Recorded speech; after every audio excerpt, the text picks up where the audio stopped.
अस्सलाम वालेकुम, बिस्मिल्लाहिर्रहमानिर्रहीम। क्या नील पेंट लगा लेने से नमाज़ नहीं होती है या वज़ू नहीं होता है? बहुत सारे लोगों का ये सवाल होता है कि हमने नील पेंट लगा ली। बहुत सारे लोग ये कहते हैं कि अब आपका वज़ू नहीं होगा, आपकी नमाज़ नहीं होगी, तो किस तरह से करें? जी हाँ, अगर आप नील पेंट लगाने के शौकीन हैं तो जिस वक्त आप वज़ू कर रहे हैं उस वक्त आप अपनी नील पेंट हटा दें और वज़ू करने के बाद आप अपनी नील पेंट दोबारा लगा सकते हैं।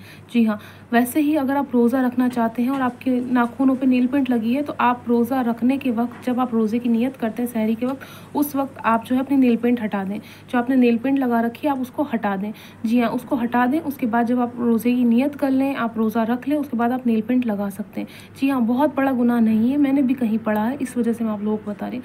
नेल पेंट लगाना कोई गुनाह नहीं है, कोई जो है हराम काम नहीं है, कोई गलत काम नहीं है। अगर आप नेल पेंट लगाने के शौकीन हैं बहुत ज़्यादा तो ये वीडियो उन्हीं लोगों के लिए है कि आपको बहुत ज़्यादा नेल पेंट लगाना पसंद है कि आप कुरान छू सकते हैं नेल पेंट लगा के। जी नहीं, ऐसा कुछ नहीं। आप कुरान छूना चाहते हैं, कुरान पढ़ना चाहते हैं तो सबसे पहले आप ये काम करें कि आप जो है वज़ू करते वक्त जो है, आप गुस्ल करते वक्त आप अपनी नेल पेंट हटा दें, है ना। आजकल नेल पेंट रिमूवर आता है, उससे आप नेल पेंट अपनी हटा दें। उसके बाद क्या करना है आपको, उसके बाद आप लगा लें और जो है आप उसके बाद लगी रहने दें, कोई उसमें हर्ज नहीं है अगर आपने वज़ू करने के बाद लगाई है।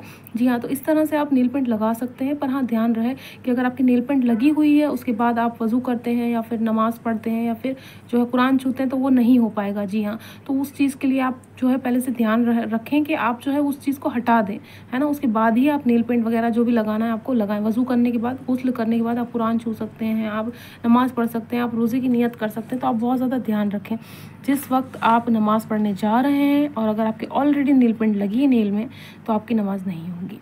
जी हाँ, बिना वज़ू के कोई चीज़ नहीं होती। ना आप कुरान छू सकते हैं, है ना, ना ही आप नमाज़ पढ़ सकते हैं, ना आप रोज़े की नियत कर सकते हैं, ना आप रोज़े की हालत में रह सकते हैं। तो अगर आपका बहुत मन करता है, बहुत दिल चाहता है तो उस वक्त आप हटा दें। उसके बाद जब आप जब वज़ू हो जाए, जब गुस्ल हो जाए, उसके बाद आप लगा सकते हैं। ऐसा कोई गुनाह नहीं है नेल पेंट लगाना। और जो है उसी तरह से मेहंदी के लिए भी ये है, मेहंदी भी आप किसी भी टाइम लगा सकते हैं, मेहंदी से कोई हर्ज नहीं है। मेहंदी लगाना जो है एक सुन्नत है, तो आप मेहंदी तो लगा सकते हैं। पर हाँ, जब आप नेल पेंट लगा रहे हैं तो आप इस चीज़ का ध्यान रखें कि जो है वज़ू के बाद आप लगा सकते हैं। वज़ू के बाद लगाना में कोई हर्ज नहीं है, पर हाँ वज़ू कर लें पहले, उसके बाद ही लगाएँ।